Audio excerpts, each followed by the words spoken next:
Ito po si Attorney Jose Sison Kapag nasa katwiran, ipaglaban mo. na laging nagpapaalala sa inyo Attorney Jose C. Sison. kapag may katwiran, ipaglaban mo. Paano kung ang batas na dapat ay nagsisilbing panangga mo ay siya palang hindi mo lubos na nauunawaan?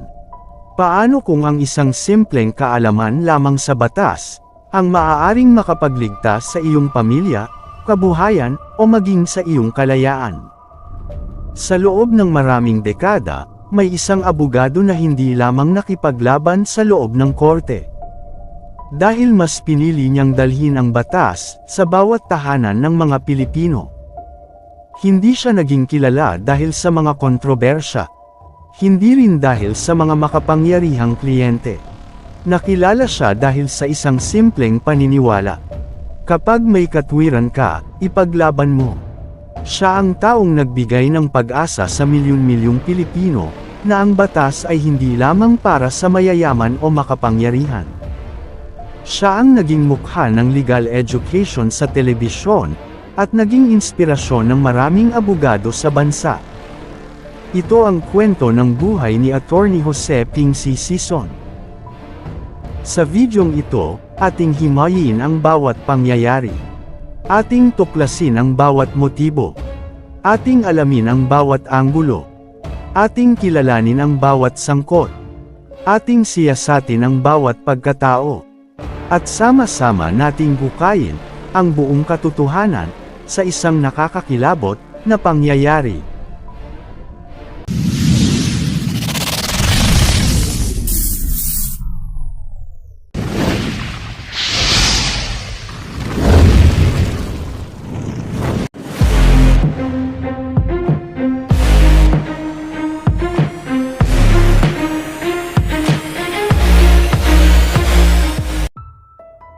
Ang abogado ng sambayanan.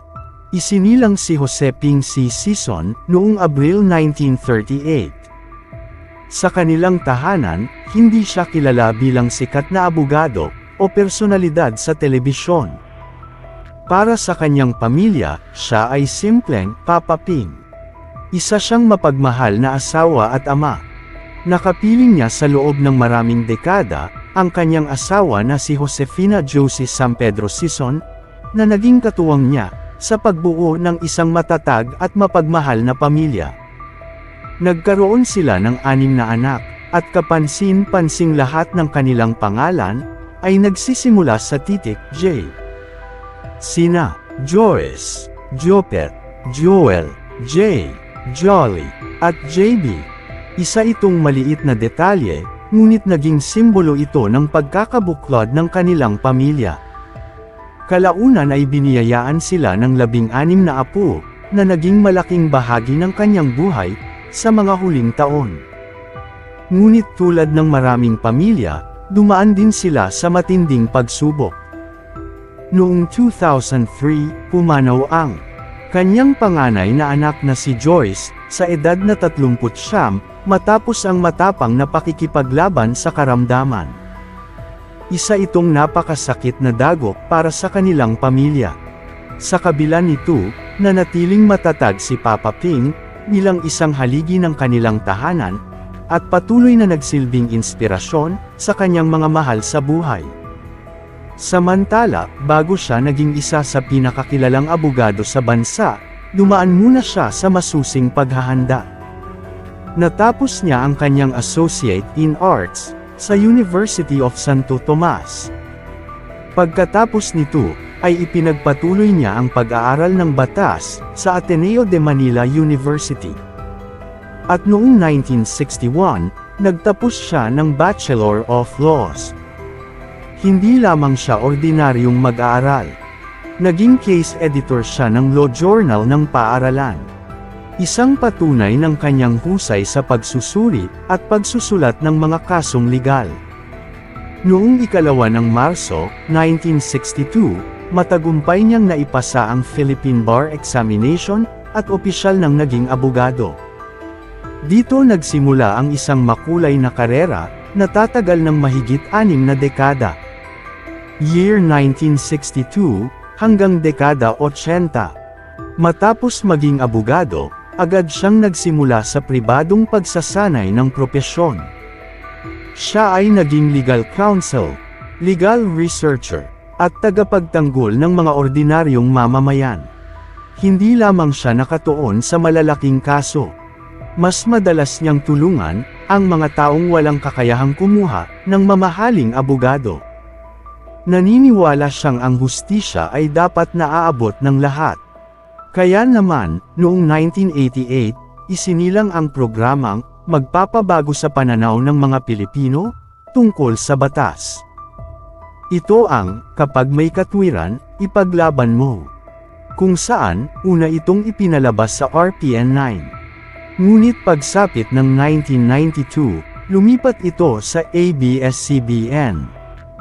Hindi ito ordinaryong drama, dahil bawat episode ay hango sa mga totoong kasong umabot sa Supreme Court o Court of Appeals.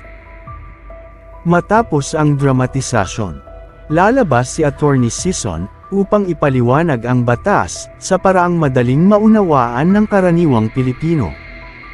Ito ang naging dahilan kung bakit milyon-milyong manunood ang natutong unawain ang kanilang mga karapatan. Hindi niya ginawang komplikado ang batas. Ginawa niya itong makatao. At higit sa lahat, naiintindihan ng mga ordinaryong mamamayan.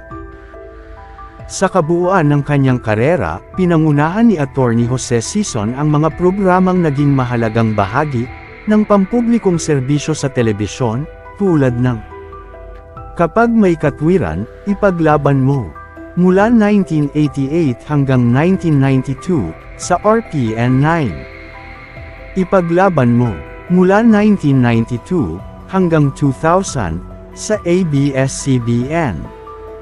Ipaglaban Mo, mula 2014 hanggang 2020, sa ABS-CBN at DZMM Teleradyo. Sa pagbabalik ng programa noong 2014, matapos ang mahigit 15 taong pahinga, kasama na niyang nag-host ang kanyang anak, na si Attorney Jopet Sison. Isa itong makabuluhang sandali, hindi lamang dahil muling nabuhay ang programa, kundi dahil naipasa rin niya ang adhikain ng legal education sa susunod na henerasyon. Bukod sa telebisyon, hindi rin tumigil si Attorney Sison sa pagsusulat. Sa loob ng maraming taon, ay inilathala niya ang mga legal columns na A Law Each Day at Ikaw at ang Batas. Lumabas ang mga ito sa The Philippine Star at Philippine Graphic. Kahit nasa edad 80 na siya, patuloy pa rin siyang sumusulat upang maipaliwanag ang batas sa mas maraming Pilipino. Subalit sa kabila ng malinis na reputasyon ni Attorney Jose Sison bilang isang abogado at tagapagtaguyod ng legal literacy, hindi rin siya nakaligtas sa ilang kontrobersya at kritisismo sa loob ng kanyang mahabang karera sa telebisyon. Isa sa mga pinakamadalas na punasa, programang Ipaglaban Mo, ay ang paraan ng pagsasadula ng mga totoong kaso. May ilang abogado at legal observers na nagsabing, may mga pagkakataong ang dramatisasyon ay maaaring magbigay ng maling impresyon sa mga manunood, lalo na kung ikukumpara sa aktwal na nilalaman ng mga desisyon ng hukuman.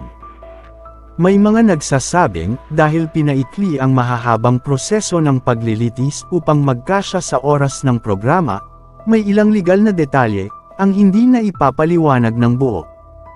Gayunpaman, paulit-ulit na ipinaliwanag ng programa na ang mga ipinapalabas ay batay sa mga kasong naresolba na ng mga hukuman, at ang layunin nito ay magbigay ng pangkalahatang pag-unawa sa batas, hindi upang magsilbing kapalit ng legal na payo para sa bawat sitwasyon. May mga pagkakataon ding umusbong ang usapin tungkol sa privacy ng mga taong sangkot sa mga kasong ginawang inspirasyon ng programa. Bagamat binabago ang ilang pangalan at detalye upang maprotektahan ang pagkakakilanlan ng mga individual, may ilang sektor na naniniwalang may mga kaso na madaling makilala ng mga taong malapit sa tunay na pangyayari. Naging bahagi ito ng mas malawak na diskusyon tungkol sa balanse sa pagitan ng pampublikong edukasyon at karapatan sa privacy. Kilala rin si Attorney Sison sa kanyang matatag na paninindigan na ang batas ay dapat sundin, anuman ang katayuan sa buhay.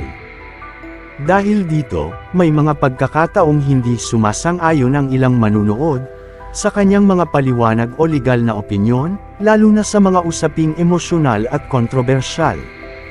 Subalit para kay Attorney Sison, ang kanyang tungkulin ay hindi ang kampihan ang opinyon ng nakararami, kundi ipaliwanag kung ano ang sinasabi ng umiiral na batas. Sa kabila ng mga kritisismong ito, walang malawak na ulat o pinal na desisyon ng hukuman na nagsasabing si Attorney Jose Sison ay nasangkot sa mga kasong kriminal, katiwalian, o anumang iskandalong personal na sumira sa kanyang reputasyon. Sa halip, ang karamihan sa mga naging usapin tungkol sa kanya ay nakatuon sa format ng kanyang programa at sa iba't ibang pananaw hinggil sa paraan ng pagpapaliwanag at pagsasadula ng batas sa telebisyon. Marahil ito rin ang dahilan kung bakit hanggang sa kanyang pagpanaw, nanatili siyang isa sa pinakaginagalang na personalidad sa larangan ng batas at public service broadcasting sa Pilipinas. Samantala, isa sa kanyang pinakamahalagang ambag ay ang pagtatatag ng Ipaglaban Mo Foundation. Layunin nitong magbigay ng libreng legal na tulong sa mga Pilipinong walang kakayahang kumuha ng abogado. Sa pamamagitan nito, maraming ordinaryong mamamayan ang nagkaroon ng pagkakataong marinig ang kanilang panig. Maliban dito, ang Ipaglaban Mo ay naging isa rin sa pinakamatagal at pinakamatagumpay na public service programs sa kasaysayan ng telebisyon sa Pilipinas.